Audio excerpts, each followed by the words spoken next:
10 habits of a powerful woman. Touch that sister next to you. Tell that girl, I'm a powerful woman. Powerful woman is one who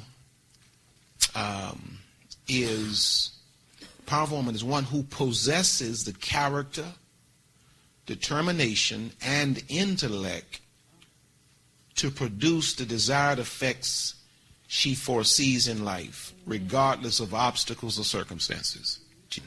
I advise every sister to read that Proverbs 31. I advise you to read it. You'll find out if you're on point or not.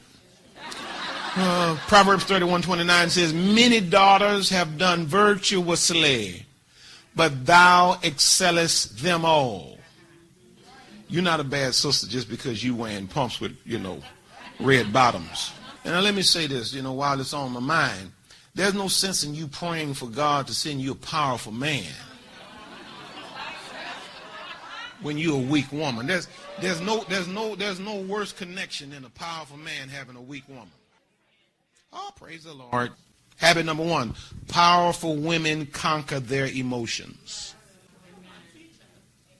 Women buy into the myth that a woman has no choice but to be an emotional roller coaster.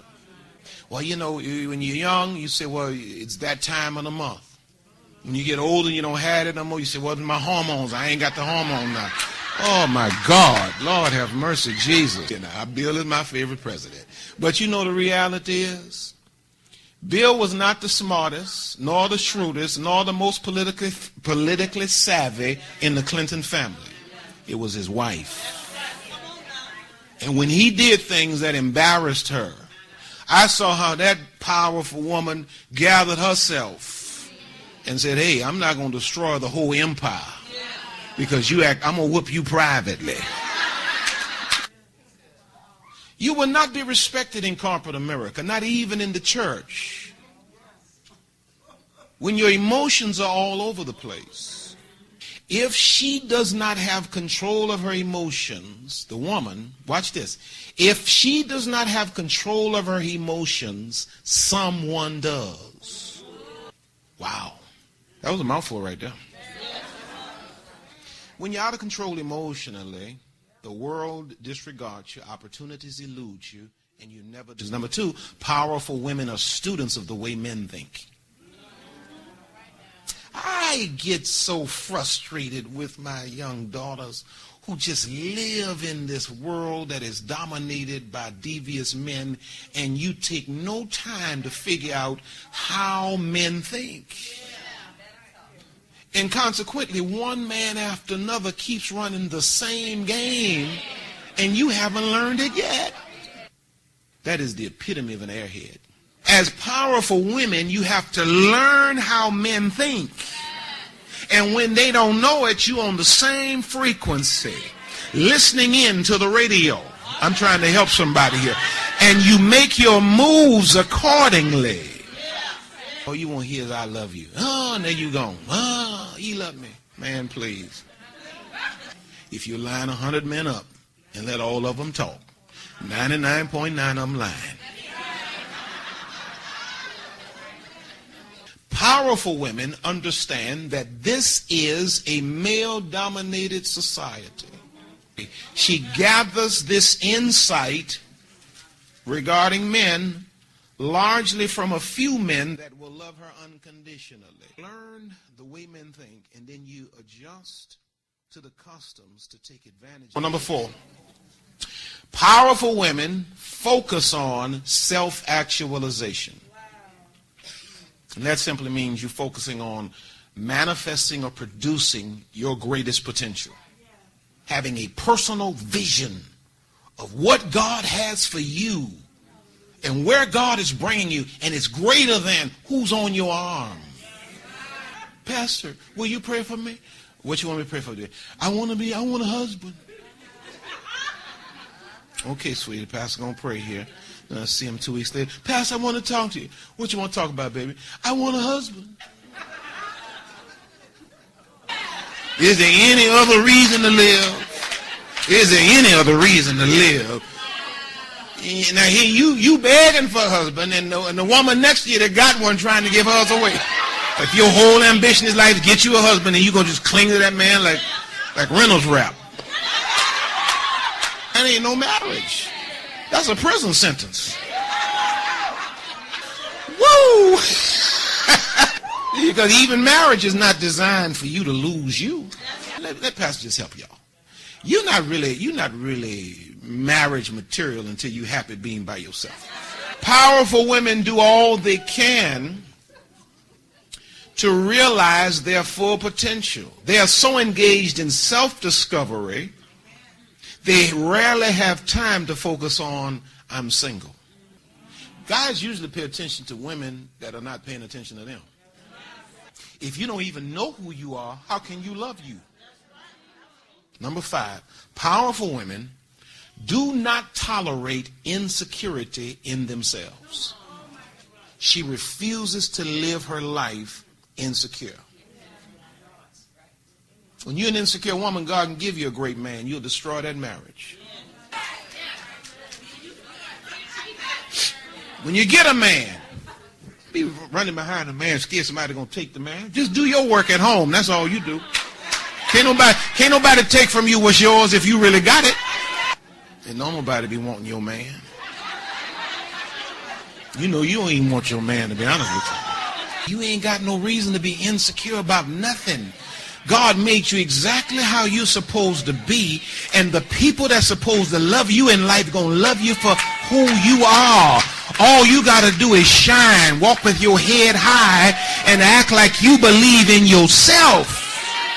Insecurity is always a mindset, and it leads to behaving out of character.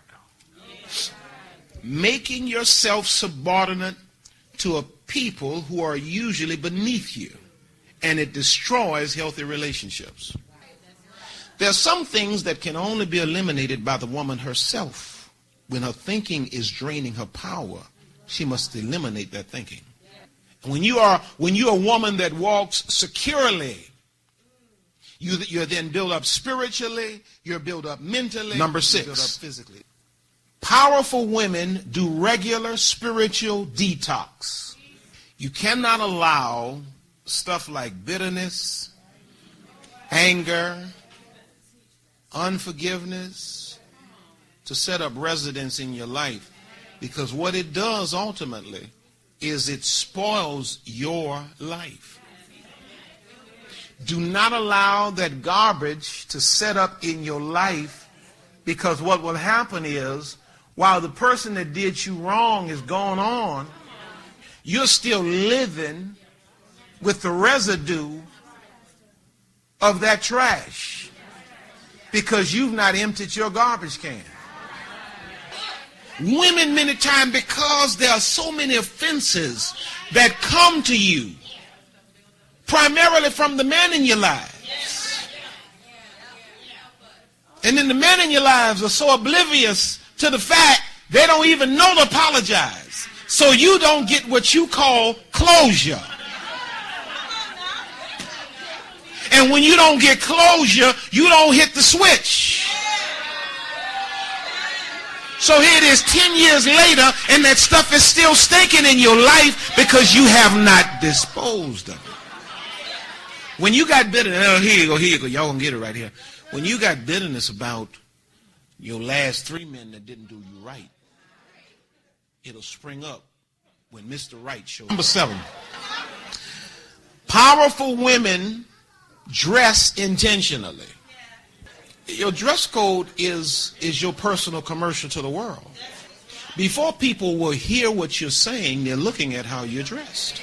You cannot catch a husband looking like a hooker. Oh, yeah, somebody didn't like that. You the main one need to hear it. Walking around your house looking all slouchy. He don't act like he don't act like he's attracted to me. He's not. For obvious reasons. You killing the man's spirit. Boy, there's nothing like a woman that takes care of herself and knows how to dress appropriately. It's number 8. Powerful women never settle for a weak man. Now let me drop this right here. Let me drop this right here. You do not need a man so bad that you accept anything that shows up.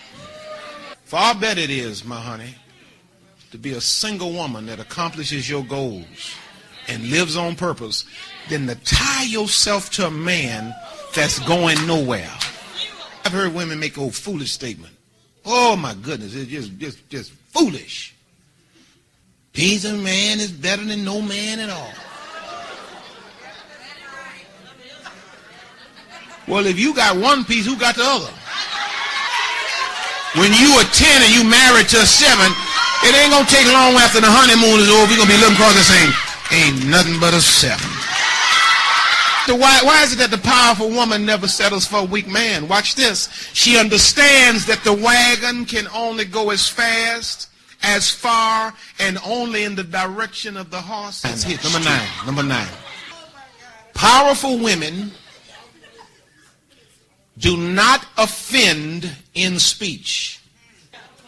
And sometimes, women say, well, what comes up, comes out. And see, a lot of times that's just a disguise for hurt.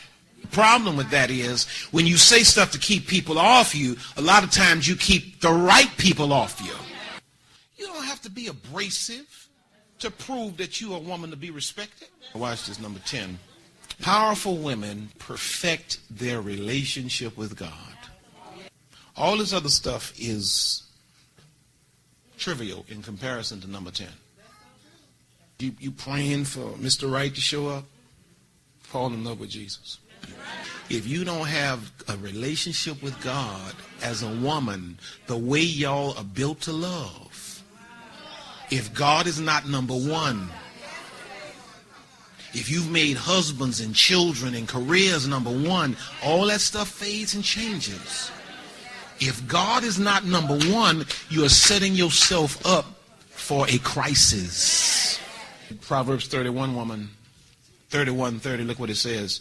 Favor is deceitful and beauty is vain, but a woman that feareth the Lord, she shall be praised. In other words, all that other stuff that you think you can rely on, baby, is failing and fading. But a woman that fears the Lord